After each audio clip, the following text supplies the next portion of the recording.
इस औरत को देख रही हो जिसकी गोद में बच्चा है? हाँ हाँ देख रही हूँ। कौन है यह? अरे इसको नहीं जानती तू? पहले वाली औरत बोली। नहीं जानती। दूसरी वाली औरत इनकार करते हुए बोली।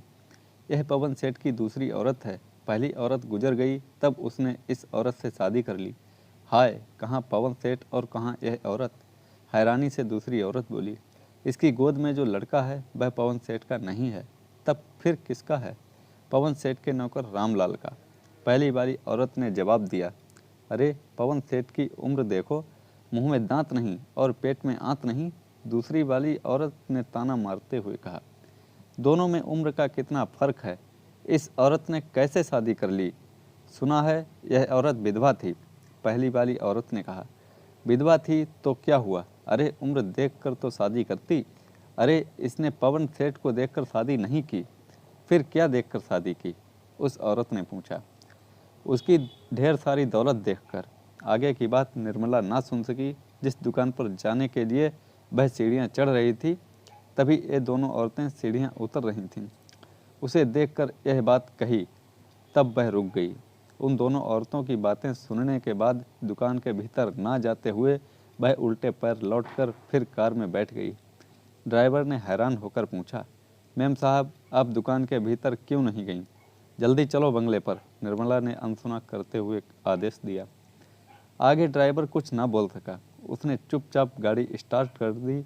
निर्मला की गोद में 1 साल का बच्चा था जो नींद में था, मगर कार में बैठने के बाद भी उसका मन उन दोनों औरतों के तानों पर ही लगा रहा। उन औरतों ने जो कुछ कहा था सच ही कहा था। निर्मला उदास हो गई। निर्मला पवन सेठ की दूसरी ब्याहता है। पहली पत्नी आज से 3 साल पहले गुजर गई थी। यह भी सही है कि उसकी गोद में जो लड़का है वह रामलाल का है। रामलाल जवान और खूबसूरत है। जब निर्मला ब्याह करके पवन सेठ के घर में आई थी, तब पहली बार उसकी नज़र रामलाल पर पड़ी थी।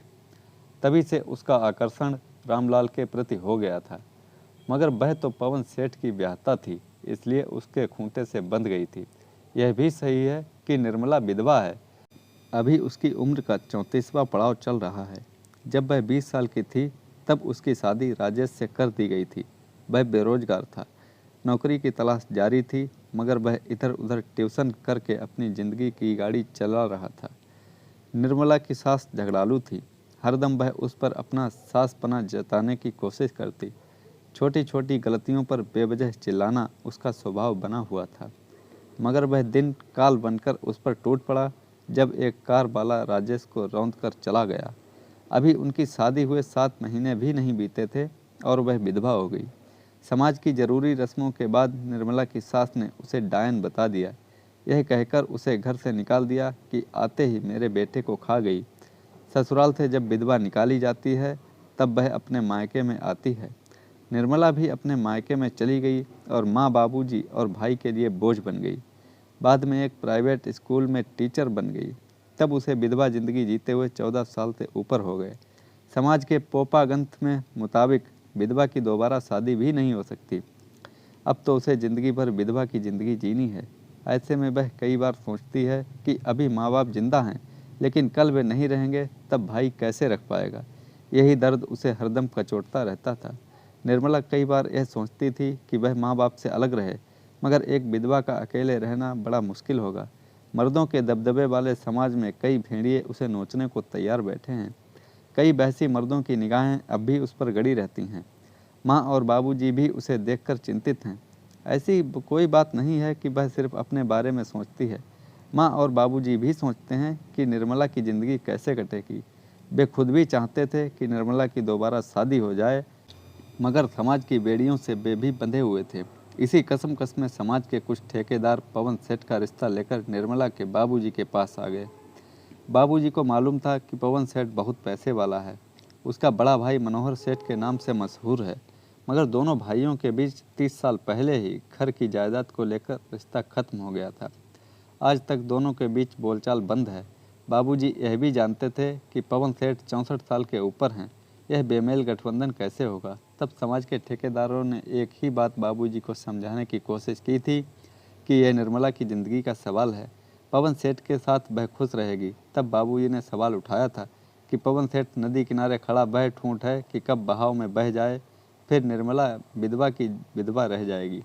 तब समाज के ठेकेदारों ने बाबूजी को समझाया कि देखो, वह विधवा जरूर हो जाएगी, मगर सेठ की जायदाद की मालकिन बनकर रहेगी। तब बाबूजी ने निर्मला से पूछा था, निर्मला तुम्हारे लिए रिश्ता आया है? वह समझते हुए भी अनजान बनते हुए बोली, रिश्ता? और मेरे लिए?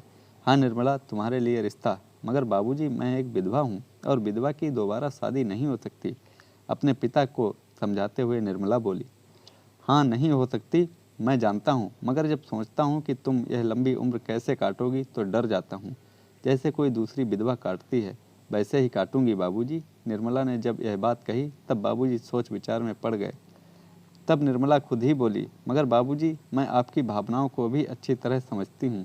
आप बूढ़े पवन सेठ के साथ मेरा ब्याह करना चाहते हैं। हाँ बेटी, वहाँ तेरी जिंदगी अच्छी तरह कट जाएगी और विधवा की जिंदगी से छुटकारा भी मिल जाएगा। बोलकर बाबूजी ने अपने मन की सारी बात कह डाली थी। तब वह भी सहमति देते हुए बोली थी, बाबूजी, आप किसी तरह की चिंता ना करें, मैं यह शादी करने के लिए तैयार हूँ। यह सुनकर बाबूजी का चेहरा खिल गया। फिर पवन सेठ के साथ निर्मला की बेमेल शादी हो गई। निर्मला पवन सेठ के बंगले में आ गई थी। दुकान के नौकर अलग, घर के नौकर अलग थे। घर का नौकर रामलाल 20 साल का गबरू जवान था। वहाँ तो बाकी अधेड़ औरतें थीं। जब पवन सेठ के साथ निर्मला हम बिस्तर होती थी वह बहुत जल्दी ठंडा पड़ जाता था। राजेश के साथ जो रातें गुजारी थीं, पवन सेठ के साथ वैसा मज़ा नहीं मिलता था। पवन सेठ ने कई बार उससे कहा था, निर्मला तुम मेरी दूसरी पत्नी हो, उम्र में बेटी के बराबर हो। अगर मेरी पहली पत्नी से कोई औलाद होती तब वह तुम्हारी उम्र के बराबर होती। मैं तुझसे औलाद की आस रखता हूँ, तुम मुझे एक औलाद दे दो। औलाद देना मेरे अकेले के हाथ में नहीं है, निर्मला अपनी बात रखते हुए बोली। मगर मैं देख रही हूँ। क्या देख रहे हो? उसे रुकते पवन सेठ ने पूछा। हमारी शादी के 6 महीने हो गए, मगर जितना जोश पैदा होता वह पल भर में ख़त्म हो जाता है। अब मैं उम्र की ढलान पर हूँ, फिर भी औलाद चाहता हूँ। पवन सेठ की आंखों का इशारा वह समझ गई। तब उसने नौकर रामलाल से बातचीत करना शुरू किया।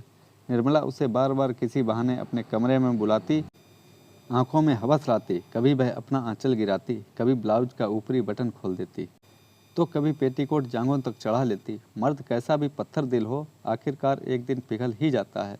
रामलाल ने कहा, मेम साहब, आपका मुझे देखकर बार बार आंचल गिराना मुझे अच्छा नहीं लगता। आप ऐसा क्यों करती हैं? अरे बुद्धू, इतना भी नहीं समझता है, निर्मला मुस्कुराकर बोली और उसके गाल को चूम लिया। समझता तो मैं सब कुछ हूँ, मगर मालिक मालिक कुछ भी नहीं कहेंगे। बीच में ही उसकी बात काटकर निर्मला बोली, मालिक से क्यों घबराता है? यह सुनकर रामलाल पहले तो हैरान हुआ, फिर धीरे से मुस्कुरा दिया। उसने आव देखा न ताव, निर्मला को दबोच लिया और उसके होंठों पर अपने होंठ रख दिए। निर्मला ने कुछ नहीं कहा। फिर क्या था, निर्मला की सह पाकर जब भी मौका मिलता वे दोनों हम बिस्तर हो जाते। इसका फ़ायदा यह हुआ कि निर्मला का जोश शांत होने लगा था और एक दिन वह पेट से हो गई। पवन सेठ बहुत खुश हुआ और जब पहला ही लड़का पैदा हुआ तब पवन सेठ की खुशियों का ठिकाना नहीं रहा। निर्मला और बच्चे की देखरेख के लिए एक आया रख ली गई। जब भी बाजार या कहीं दूसरी जगह जाना होता, निर्मला अपने बच्चे को आया के पास छोड़ जाती। मगर आज उसकी ममता जाग गई थी, इसलिए साथ ले गई थी। मेम साहब, बंगला आ गया। जब ड्राइवर ने यह कहा तब निर्मला पुरानी यादों से लौटी। जब वह कार से उतरने लगी तब ड्राइवर ने पूछा, मेम साहब, जिस दुकान पर आप खरीदारी करने पहुंची थीं, वहीं से बिना खरीदारी किए वापस क्यों लौट आईं? मेरा मूड बदल गया, निर्मला ने जवाब दिया।